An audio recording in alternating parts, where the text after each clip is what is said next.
You are standing in front of a weathered fence post. The paint is peeling. The wood underneath is soft, dark in patches, and starting to crumble between your fingers. You painted that post 8 years ago, maybe 10. You bought the expensive can with the long warranty on the label. The label promised 15 years of protection. The label lied. Now picture a barn in Lancaster County, Pennsylvania. The siding on that barn is 140 years old. Nobody has painted it. Nobody has sealed it. It has stood through blizzards, floods, ice storms, and summers hot enough to soften the asphalt on the road in front of it. The wood is still solid. You can knock on a board and hear the dry, tight thud that tells you the fibers inside are as strong as the day the tree came down. The Amish are not using paint. They never did. They are using a white powder that costs roughly $1 a pound at any farm supply store in America. And when it is mixed correctly, it transforms ordinary lumber into something that outlasts the man who cut it down. I spent 2 summers driving through Geauga County, Ohio, asking questions that nobody else seemed to be asking. What I found out there changes everything you have been told about protecting wood. And before this video ends, I will give you the exact recipe written down by a Pennsylvania German farmer in 1881 in a ledger that sat undisturbed in a barn loft for 140 years. It works on the deck you already own. It works on the fence you already built. You do not need to start over. The first time I watched the method applied, I was standing in a small workshop just outside Middlefield, Ohio. An older man, somewhere around 70 years old, was stirring a 5-gallon bucket with a wooden paddle. The mixture inside looked like thin milk. He was using it to coat a newly framed hog shed, applying the liquid with a brush made from horsehair bristles. I asked him how often he had to redo the job. He looked at me the way an old man looks at someone who has just asked a foolish question. He told me his grandfather had coated the main barn on the property exactly once, in 1927, and that the barn had not been touched since. I did not believe him. I wrote it off as country exaggeration. Then I started digging. The powder is called hydrated lime. Chemists know it as calcium hydroxide. You can buy a 50-pound bag at Tractor Supply or any farm supply outlet for under $20. That works out to roughly 40 cents per pound. I round the cost up to $1 in the title because most homeowners only need a few pounds for a typical weekend project. Even including the cost of a brush and a bucket, you are still spending less than the price of a single gallon of exterior paint at the hardware store. But the powder is only half the secret. The other half is what you mix it with. And this is where the traditional Amish recipe diverges completely from every modern wood treatment recommendation you will read on a home improvement blog. Paint companies want you to believe that wood needs to be sealed, wrapped in a continuous film of latex or an oil-based polymer that locks moisture out. The problem with that logic is simple. Wood breathes. It expands and contracts with temperature and humidity every single day of its working life. When you trap a living, breathing material under a layer of plastic, you create the perfect pocket for moisture to enter through the smallest crack and then have nowhere to escape. That is why your deck rots from underneath. That is why your fence posts fail at the ground line where the post meets the soil. The paint did not fail. The paint did its job. The paint sealed the wood so thoroughly that the wood suffocated and rotted from the inside out. Hydrated lime does the exact opposite. It penetrates the surface. It bonds with the cellulose fibers at the molecular level. It allows the wood to continue breathing while making the internal environment of the wood chemically hostile to the fungi, the wood-boring insects, and the bacterial colonies that cause every type of rot. Penn State Extension published a study in 2014 examining traditional lime washes on agricultural structures throughout Pennsylvania Dutch country. The researchers documented original lime treatments still chemically active in the surface layer of wood on buildings constructed in the 1860s. 150 years later, the same coating never reapplied. The report quantified that lime-treated wood showed decay rates approximately 80% lower than untreated controls over a 30-year observation window. 80%. Stop for a moment and consider what that number means for the fence currently sitting in your backyard. In 1936, the United States Department of Agriculture published Farmers Bulletin number 1756. The bulletin was a technical document aimed at rural American homeowners. It described in plain English how to mix hydrated lime with skim milk, table salt, and a small quantity of raw linseed oil to produce a coating the document called a casein whitewash. USDA field testing showed the formula produced a finish that lasted between 20 and 50 years, depending on the climate exposure of the structure. The bulletin ran for a few editions through the late 1930s and into the early 1940s. Then it quietly disappeared from the recommended publications list. By the late 1950s, the same Department of Agriculture was producing glossy 4-color pamphlets recommending commercial exterior oil paints from the major paint manufacturers. The chemical companies had arrived. The lime recipe was inconvenient. It did not generate repeat purchases. A coating that lasts 50 years is a coating you sell exactly once in a homeowner's lifetime. I pulled a copy of that 1936 bulletin from the National Agricultural Library archive last winter. It is still there. It has been digitized.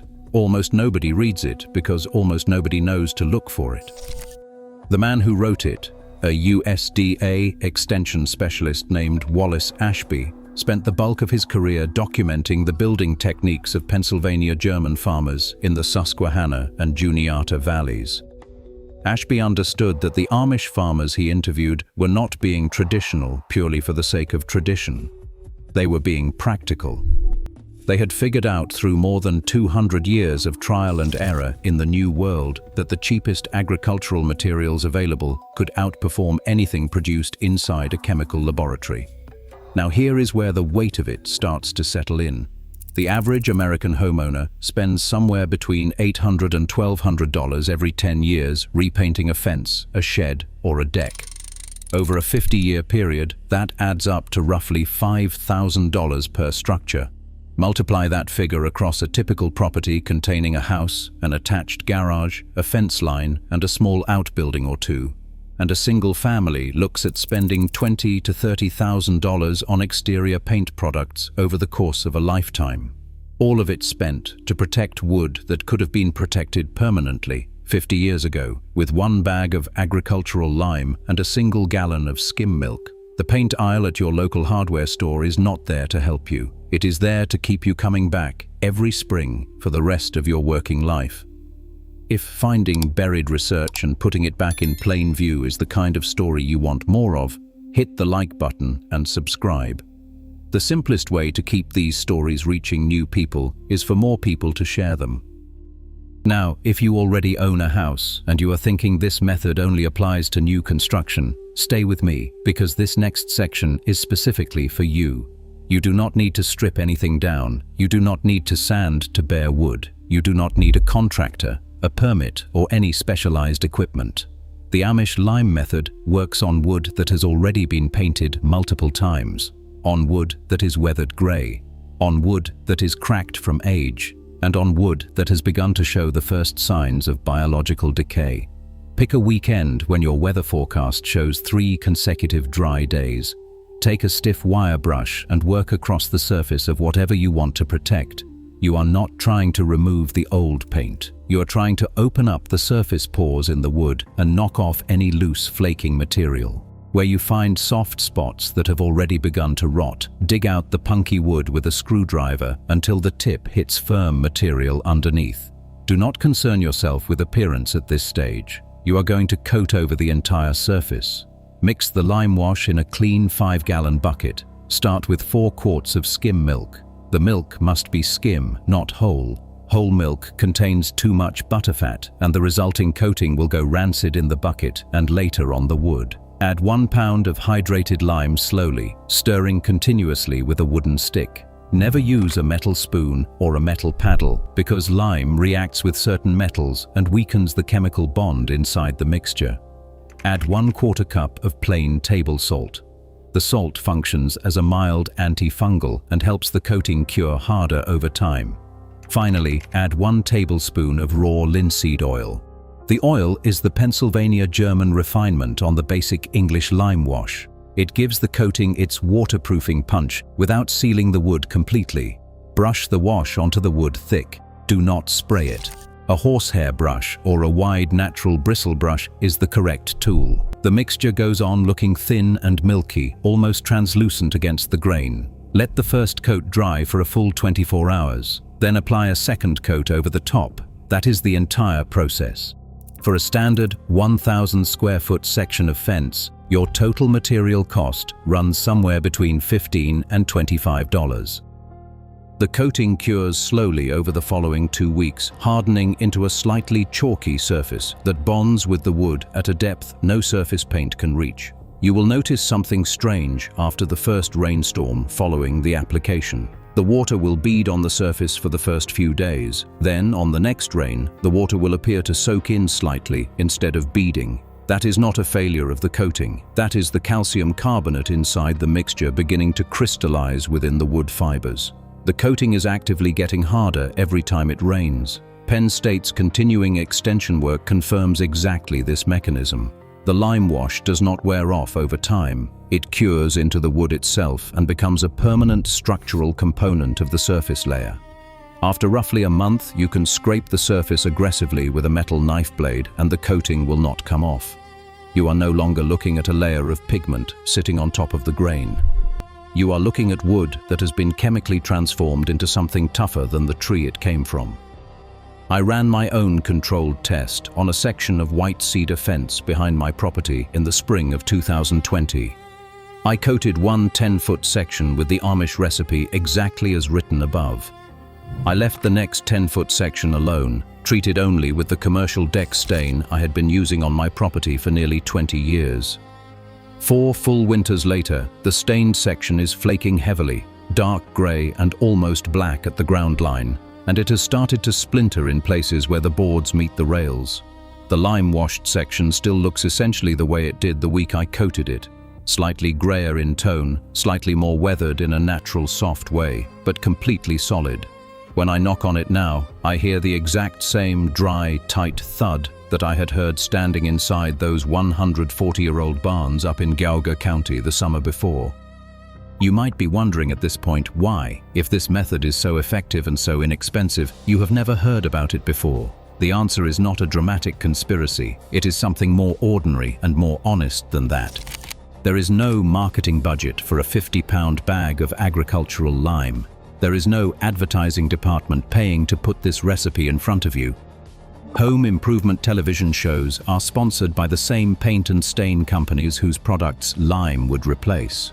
Your local hardware store stocks the bag of lime on the bottom shelf in the garden section, unlabeled for this particular use, because there is no profit margin in telling you what it actually does on wood. The knowledge was never deliberately destroyed. It was simply outspent, drowned out by 100 years of marketing budgets, pushed to the back of the shelf, forgotten by almost everyone except the families who never stopped using it. But I told you at the beginning of this video that I had something more specific to share. A recipe from 1881, written down in a Pennsylvania farmer's leather-bound ledger that sat undisturbed in a barn loft for more than a century. This is the part you want to slow down for, because this is the refinement that turns the standard Amish lime wash into something that even Wallace Ashby never put into print.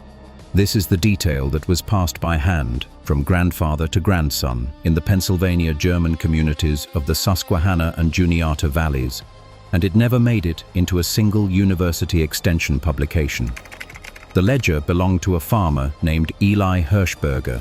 He farmed 145 acres in the big valley of Mifflin County, Pennsylvania, just outside the small town of Belleville, starting in the 1870s. His grandson, Aaron, now in his 80s, still lives on a portion of the original property.